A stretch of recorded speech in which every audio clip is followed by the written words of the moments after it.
Erokamano ahinya machiegni kendo kidieny mar lesson chendo mar wuodho geno kaka senyise kanyo bedo kae kod jayalo Dickson Odiwuor mabende wadang'iyo godo wach ma kawuono lesson mar apar mabende wacho ni paruru ma ok wiu owil. Paruru ma ok wiu owil. Mane wach mabende kono ntiere kabang' ka jomokadho nwang'iyo weche mamit ahinya mar lok chunygi. Nwapuonjore weche maber ahinya mabende omiyo koro mane wach bende wadang'iyo. Kapok wachako to wayaw kod alam. Odwoko neno kamano Jehova Nyasaye ma e polo malo wakwayi mondo Roho mari olor gi thuoloni. To mondo koro dwokwa piny seche mopuonjo weche gi ne tin minenre kinde duto nikech wasanyi Yesu Kristo ma jawaro. Amen. Happy Sabbath. Happy day. Happy day. Happy Sabbath and good news. Machiegni ahinya e kidieny mar lesson chendo mar wuodho geno. Sabato ni ma en tarik 4 donge. En tarik 4 e dwe ni mar 12. En sabato mokwongo bende sabato mabende mokwongo mabende koro wadang'iyo godo ni tango mabende koro nitiere ndiko mar odiochieng' ma kawuono. Jalo paruru ma ok wiu owil. Mane wach mabende koro miwa kawuono ni kinyisowa kae kowuok e buk mano mar Rapar mar Chik wesne 7 abor some kamae bende kako ndike ni paruru ma wiu ok owil kata nomiyo Ruoth Nyasaye ma Nyasachu mirima e thim chakre chieng' ma ne uwuok e Misri nyaka chieng' ma uchopo e ka usebedo kutamuru winjo Ruoth Nyasaye. Mano Rapar mar Chiko wesne 7 ka. Nyiso ni weche ariyo yudore muma kae. Nitiere paruru to kod wiu owil. Jalo king'yo gimoko ariyogi. Achiel en opposite mar nyawadgi. Paruru en opposite mar wich will. Paro en opposite mar wich will. Iwacho ni giduto giwuoyo kuom gima ni kuom dhano, gimoro mano timore pacho. Giduto gin weche manyiso tim kendo moro en ataro mar wadgi kata opposite. Ma Nyasaye kinde mathoth nyiso joge mondo par gik moko duto mano osetimnegi mondo gipar ng'wonone ni gin kod berne ni gin. Paruru ma ok wiu owil. En wach ma bende noting'o ahinya ne jo Israel. Ni paruru anena ng'iyane uru chien go anene picha chien jalo. Ang'o ma bende koro expect e puonj mar jumani kaka okete Rapar mar Chik. Erokamano japuonj Jesse. Wago erokamano joneno mago Lolwe TV. Kendo wan kodu e puonjruok mar apar mana ka japuonj mokwongo osewuoyo ubiro yine mondo achaka nuo weche moko mosewacho to achaka medo wach machielo bang'e to wabiro dhi nyime e chak tich. Jandiko wuoyo kuom weche ariyo madongo. Namba 1 en ni paruru. Namba 2 en ni wiu owil. Nyiso ni nitiere weche ariyo madongo iye kanyo ma jandiko dwar mondo wafweny. For example, kiwinjo ko wach ni paruru sabato, to nyiso ni chal gima jogi wigi ne dhi wil kod sabato. Emomiyo ikelo wach moro ni paruru. Polo nong'eyo ni dhano wigi biro wil kod sabato, to kelo wach moro ni paruru sabato, mano wuok wache kamano. Paruru jalo mano chwe piny kod polo. Paruru Nyasachu. Nyiso ni ng'ato kata wiye be nyalo wil gi Nyasaye. Omiyo wadhi nono kaka ng'ato wiye nyalo wil, to wadhi nono kaka wanyalo bedo kwa paro. Giduto ginyiso tim kendo moro en ataro mar wadgi kaka isewacho. Jandik lesson kelo wach moro e point mar 3 e sabato dhiambo. Ni Nyasaye di mathoth konwa mondo wapar ng'wono mosetimonwa. Osiko kokonwa kaka wanyalo paro ng'wono mosetimonwa. Japuonj en gima ber mondo ng'ato par ni ng'wono motimoni. Ok en gima ber. Onego bed ni paro kendi. Awuoro Nyasaye ma pod iparonwa. Wach mogik. Ng'ato mok nyal paro sigana machon.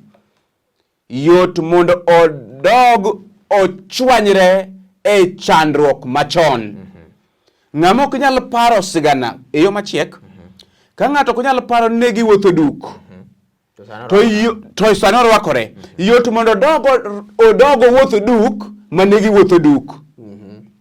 Mondo mi ng'ato odhi nyime maber, nyiso no paro sigana machon asto miyo wang'e yepo e ngima makiny. wabro nono gi achiel kachiel japuonj kaka omedo dhi nyime. Nyiso ni mondo mi ipar mondo mi ng'ato chop kuma bende nitiere, nyiso ni mondo igo kata okang' bende nyaka iparane ni to awuok kanye tadhi kanye nikech kok iparo kuma iwuoke tibo yudo to kinyal ng'e kama idhiye, ibing'e kuma idhiye, ibo yudo ka kuma intie ni aecha emidwa mondo idogie. Paro liudu ma bende wacho bende koro chak god inyisowa ni kama wach mar par okuong tigere moment chakruok 9 kuma bende nyisowa ni bang' ataro mar piny ngima Ruoth Nyasaye nowacho ne Noah ni obiro keto lihudu e kor polo kaka ranyisi mar singruok ne piny duto ni ne ok ochako keth piny ngima kendo kod ataro. Mano kichako kisomo buk mar chakruok 9 kichako ne wesne 8 nyaka 17 mabiro somo matin kae ni Nyasaye nomedo wacho ne Noah ne yawuote niya, kod atimo kodu singruok achiel gi nyikwau kod gima ngima duto kod man kodu bende kaka winy gi jamni le gimoro amora mosewuok e iye. Singruok matimo kodu onge chieng' moro kendo ma pi nokethi e piny gi gik mangima. Mae kosenyisi ni onge chieng' moro, nyiso ni chieng' moro bende kata ka chopo wende tilogi parane ni gima otimo ang'o. Singwa bende koro nonyiso jayalo kae. Koro ere kaka paro liudu ni bende koro wang'iye e wechego mag paro. Erokamano ahinya japuonj. Ikelo weche madongo e chak tich ka gima duong' ma jandik lesson dwaro mondo wafweny ahinya ahinya to e sabato ma kawuono en namba 1 en paro chwech, namba 2 en paro ataro, namba 3 en paro wuok e piny ma Misri. Omiyo wadhi nono gi kendo wachopo okang' ma waparo lihudu. Jandiko mondiko buk mar rapar mar Chik owuoyo kuom weche moko. To yiena mondo kapok awacho wach moro e rapar mar Chik to wang'iye chakruok mondo wafweny wach moro.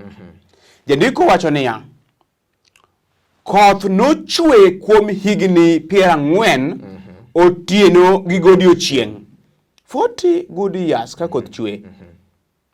Jandiko moro nondiko wach moro ni ywak malit en ywak ka lwet Nyasaye osene. Gikone onge giminyalo timie kendo. Mano omiyo koth manochwe ne en koth machwe okinyi to chwe odhiambo to chwe godiechieng' to chwe gotieno to chwe diere duol tir ndalo 40. Ang'o momiyo kodhno nochwe kamano? Gimomiyo nochwe kamano en ni oganda nolagi luwo dwaro mar Nyasaye kendo ne gidagi paro jachwech margi. Omiyo Nyasaye iye nowang' to wacho niya, dhano kaka osetimo richo kamano koro gima timo atiekogi kod pi. To yiena mondo adog statement ma atiyogo mokwongo ni we Nyasaye mondo be Nyasaye kendo Nyasaye e Nyasaye ma jang'wono. Mano omiyo oyie mondo oketo gimiluongo ni lihudu. Japuonj isa somo chakruok 9 to chak inuo naw go wesa 8. Wesa 8 wacho niya, Nyasaye nomedo wacho ni Noah gi yawuote niya, koro atimo kodu singruok achiel gi nyikwau kod gik mangima duto man kodu bende kaka winy gi jamni gi le kod gimoro amora mosewuok e iye. Singruok matimo kodu ema onge chieng' moro kendo ma pi nokethi e piny gi gik mangima mantie. Erokamano. Nyiso ni pi noketho gik mangima mane nitiere. Noah kende kaachiel kod ode ema nodong'. Kendo mama wacho Noah ema ne jal makare gi kindeno. Awacho jawinjo kata janeno ni Nyasaye dwaro Noah mang'eny mondo thuolo moduogo to nwang' jok ma nyalo donjo e yie. Onwang' jok ma nyalo donjo e yie. Emomiyo chakruok wacho ni Nyasaye otimo singruok me kinde ka kinde mwaneno lihudu to paro nwa singruok ma Nyasaye notimo kod piny. Ang'o ma mae kelonwa? Gima jigil wacho ni kelonwa niya, lihudu ne ranyisi Nyasaye podi ohero piny kendo ok nochako ketho kendo gi pi. Jandik lesson chako wacho niya, ji nomino wach gi Noah to kata kamano lwet Nyasaye none e thuolo mane ataro ogoyo piny ngima Noah kende manodong'. Mana kaka kawuono japuonj. Dhano mino wach kod adiera. Kendo dhano mino wach kuom biro mar Yesu. To gimoro achiel ma dwaro mondo ashwaye ni Yesu biro. To mana kaka notimre ndalo Noah e kaka notimre ndalo wuod dhano. Omiyo ji mathoth nigi paro machal kama manyalo betie momako piny ngima. Nondiko ni jorieko nomino wach ni ni chike matayo piny kod gik mochwe duto ongirore motegno makata Nyasaye wuon ok nyal lokogi. Dhano ne wacho kamante gikone ne waneno ka Nyasaye notimo hono. Omiyo paro liudu en paro ni Nyasaye pod ni kod nyithinde kendo Nyasaye rito singruok. Erokamano japuonj. Erokamano ahinya, kendo nyiso ni kata kamano Nyasaye wachne nonyiso piny kuom ataro kendo nomiyo piny ranyisi. Ok mana mar ataro to mar singone ni ne ok nochako kel moro kendo. Omiyo ka waparo tiend liudu gima en, wanyalo bedo kod geno mondiki e kor polo kod rangi mabeyogi ni wach Nyasaye en adier. Kendo ka wanyalo geno wachne kuom singoni, ang'o ma dimon wageno wachne kuom gik mamoko duto to ema bende kano wacho bende. Ang'o manyalo monowa? Wang'e anena kuom ndalo mokadho. Iko ne rapar mar Chik 4. Ere kuma thoth mar Ruoth Nyasaye ong'ado ne joge kotiyo gi Musa kuom thuolo margi makende kaka jo Nyasaye manoyiero. Ne owarogi kogologi Misri kuom yor tem gi ranyisi gi honde gi lweny kendo gi lweto motegno kod bat morie kendo gi gik malich madongo moromo mago duto ma Jehova Nyasachu notimo Misri wang'u. Kisomo buk mar Rapar mar Chik 4. Yo machielo Nyasaye koro nokotimonu mana gimoro maduong' kende to notime e yo monego miu rapar kendo wiu kik wil gi gik madongo manosetimo. Winjo kanyo bende chako nyiswa ni kik wil gik madongo ma bende Nyasaye nosiro. Mijo ni kuom ndalo mokadho. Yalo koro nitiere nyiso nitie gimar bende otim kuom ndalo mago mokadho. Kae kor puonj man bende wayudo. Erokamano ahinya japuonj. Akani inyalo manyo Rapar mar Chik 4 wesni 32 mondo wawinjane gima pach japuonj listen kelo. Ang'wen wes 32 wacho kamae.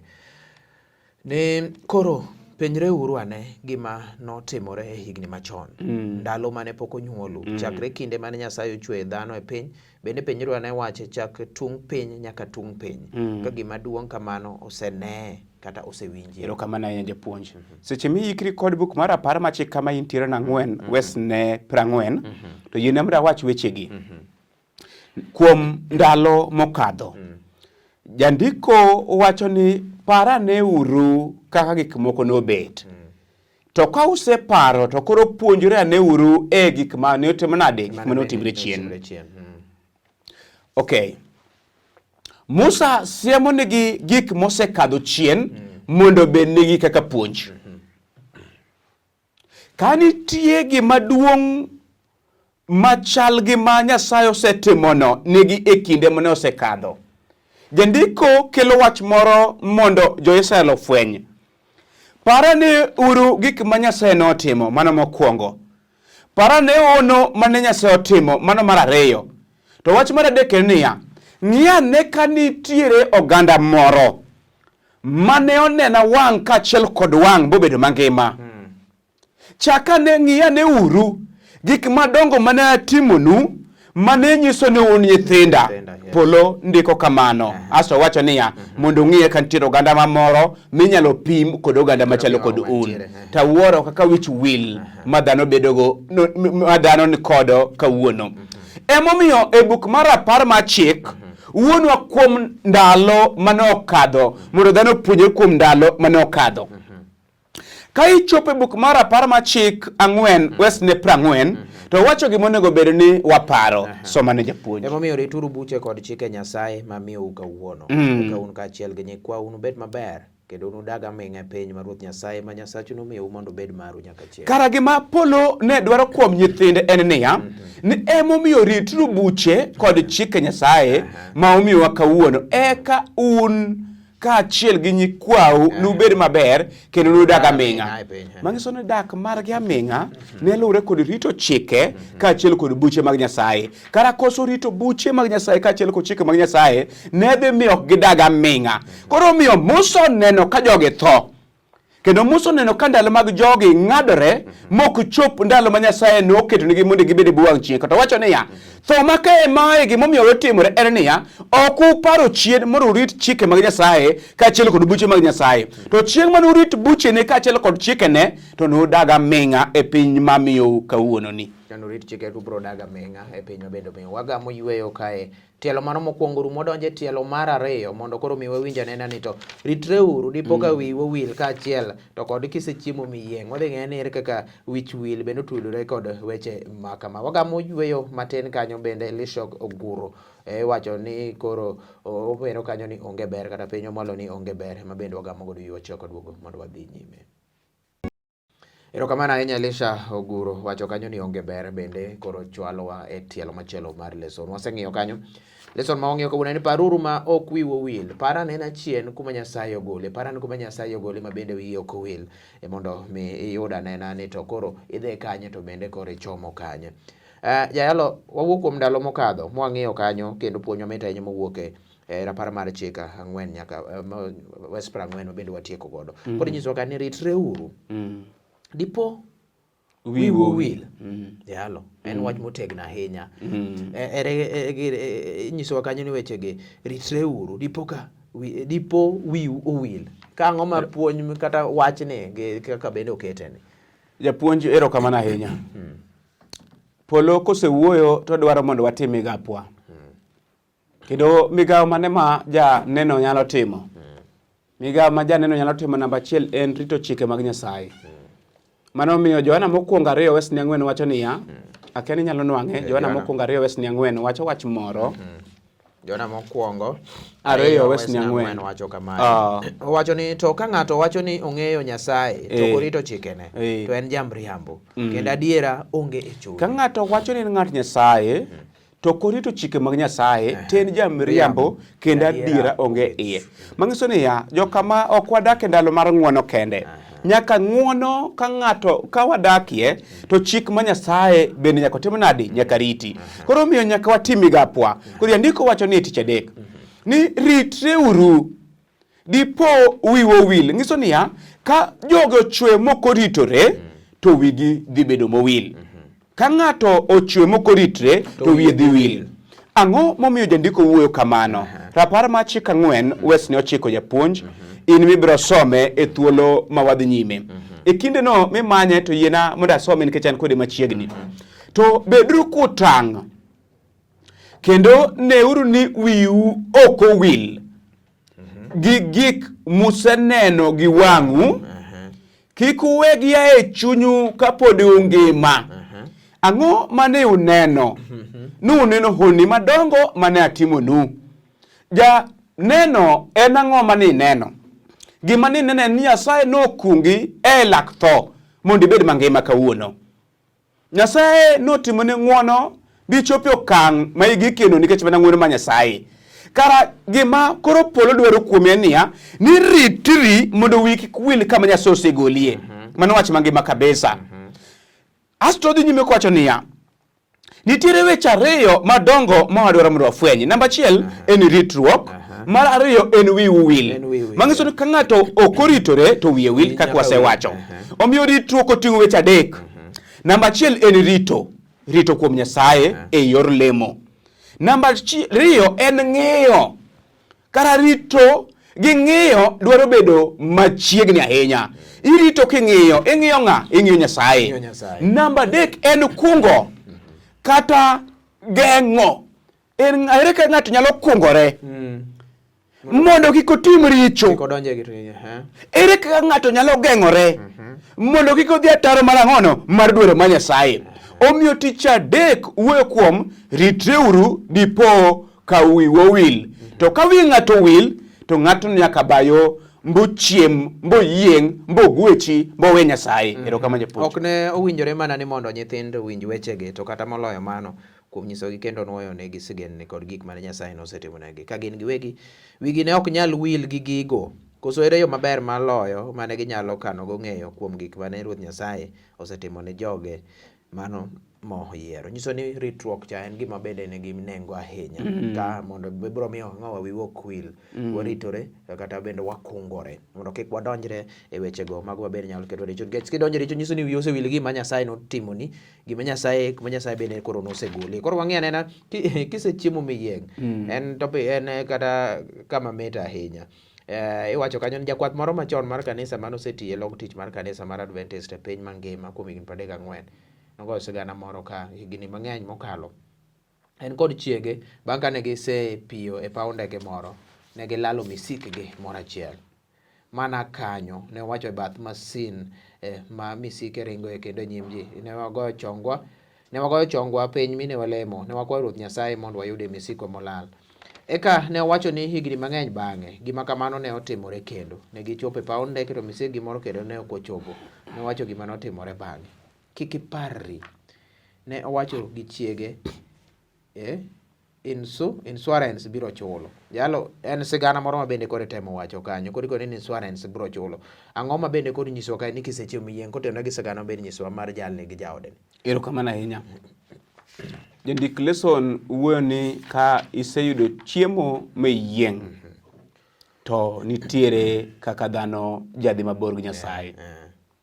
Parane iyo mane dhige kata hekalu mane yudogo thuolo mar dhi hekalu. Jomoko nodhi hekalu kobolore kabisa kendo ka giduokre piny e lowo kabisa nikech seche moko manyo kata tich. To bang' ka Nyasaye osemiye tich mboyudo tich to chiemo mboyieng' asto ojwang'o lwanda. Ng'iyane seche makata ni manyo tich. Ng'iyane seche makata ng'ato ne manyo nyathi. Omanyo nyathi mondo Nyasaye otimne ng'wono mondo oyud nyathi. Omanye kuom higni 10 to bang' higni 10 no kosenwang'e tasto wiye wil kod Nyasaye. Japuonj mana kisesomo sigana no yiena mondo koro asom buk mar Rapar mar Chik 8 wesne 12 kiyude 8 wesne 12 to wasomi. Owacho ni kusebedo gi chiemo mang'eny moromo kendo usegero udi mabeyo mudakie, mijambu gi fethu gi dhahabu kod mwandu duto te omedore, to kik ubed josunga. Mi wiu owil gi Ruoth Nyasaye ma Nyasachu manogolo Misri kuma nubedo e osumbini. Japuonj erokamano. Wasomo wach moro chien.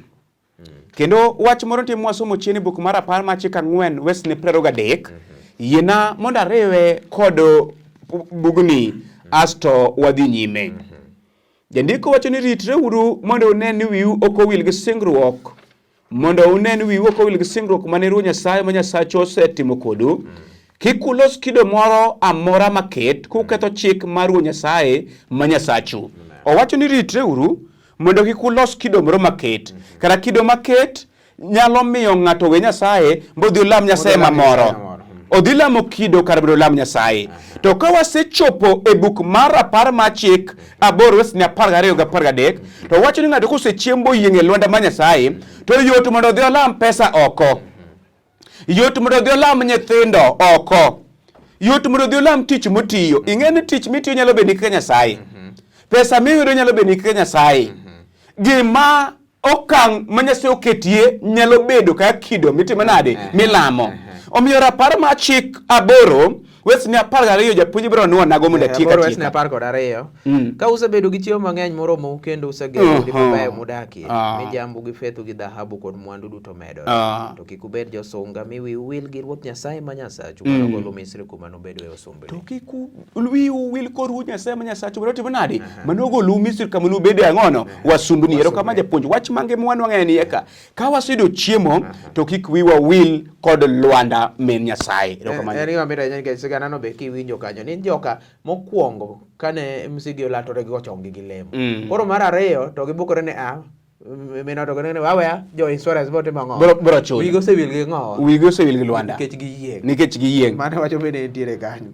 Par ni ne in misomba. En wach ma bende wasome iye kae. Jalo 8 wesne 13 kodhi nyaka nyime kanyo. Nyiso ni par ni ne in misomba.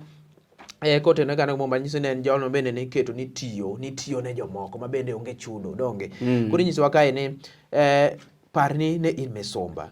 Mana kaka wasenene mo machon duto, Ruoth Nyasaye ne siko duoko pach ji e wuok res ma Nyasaye bende resoge yor hono kogolo gi Misri. Nyaka chil kawuono higni gana mathoth mokadho Yahudi morito kit dini margi timo sawo mar Pasaka, Rapar mar ngima Ruoth Nyasaye manotimnegi. Ka udonje piny Ruoth Nyasaye nomiu kaka nosesingo to nyaka urit sawone. To ka nyithindu nopenjo tiende to nodwoke ni en misango mar Pasaka mitimo Ruoth Nyasaye nikech nokadho ut jo-Israel e piny Misri konego jo-Misri to noweyo miechwa. Mano buk mano mar Wuok. Koro parni ne in misumba jal mana kaka wacho ni wasesome kanyo ni kaka joka ne wasumni e piny mar Misri kocha.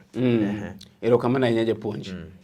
Yina mondo achak kod buk mar Rapar mar Chik 5 wesne 15 mawacho niya, paruru malong'o ni un uwegi ne un wasumbni e piny Misri.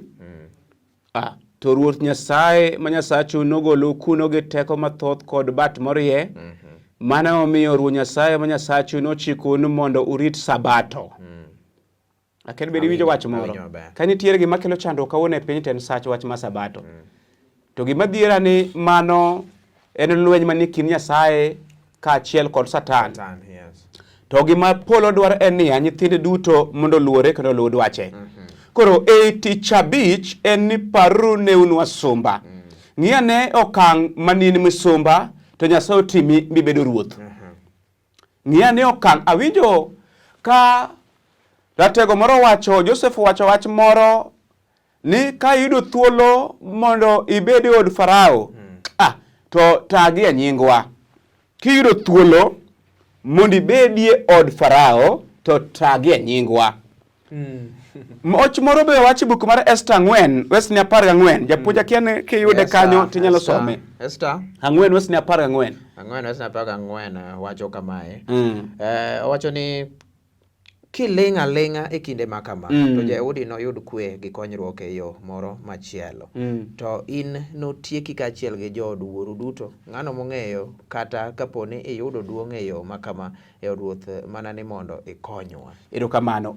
Mordekai koni Esther, osiepna ne wariyo ni thuoloni.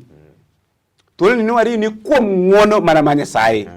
To sani chal gima wiyi osewil ibede od ruoth, ka wiyi owil ni in misumba, ma onge kore ma in achiel kuom nyar Jo-Yahudi mani dwaro mondo negi, to nikech Nyasaye no ka imbo umi kama. Kiling' aling'a e kinde machalo kama e od ruoth. To Jo-Yahudi biro nwa konyruok e yo machielo, to in notieki. Kara janeno kiyudo thuolo e od ruoth to pari osiepe, pali wede, pari jok mane usandrugo. Wach ma en mangima kabisa ni par ni in misumba.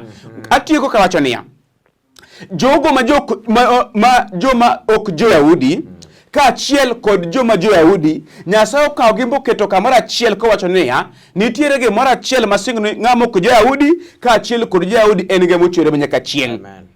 Mana ma Jo-Efeso temo dhiro kowacho niya, ng'ama ok Jo-Yahudi kaachiel kod ng'ama Jo-Yahudi polo riwogi kamoro achiel mana mondo giyudre osimbo mene gima ochwere manyaka chieng'. Par ne in misumba.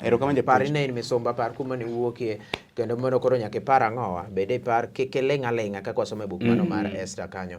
E bende ochopo e giko mar kidieny mar lesson ma bende wang'eyo wach mapek ahinya ni paruru ma bende wiu ok wil.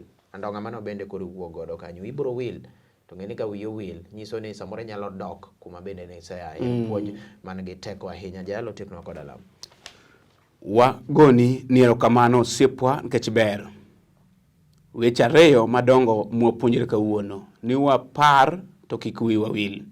Erokamano jaduong' kuom wechego. Bed Nyasaye e weche teke paro janeno malolo TV kaachiel kod studio mangima kecho penj maler e nying Yesu Kristo Ruodhwa. Amen. Erokamano ahinya penjo moro amora, medo moro amora namba mar japuonj Dickson Oduor jayalo ni kanyo kendo ibiro neno kaka the boss screen mari kanyo mondo mi iyud anena yono makare. Joma nyien rapar mar chik e ndiko manyien. Wacho bende wadhi ng'iyo nikech buk en rapar mar chik adiera, e rapar mar chik nyaka chop giko mar dwene mar 12. Capstone Ministers nipe maji kaachiel kod Redemption Ministers mowero kanyo ni Bwana umenizingira. Mabende taduogo mondo chaka miene to wende mage mabende wantiere godo, ote mage medonja kamano kaka gimedo donjono, obro somogi e kinde mabiro.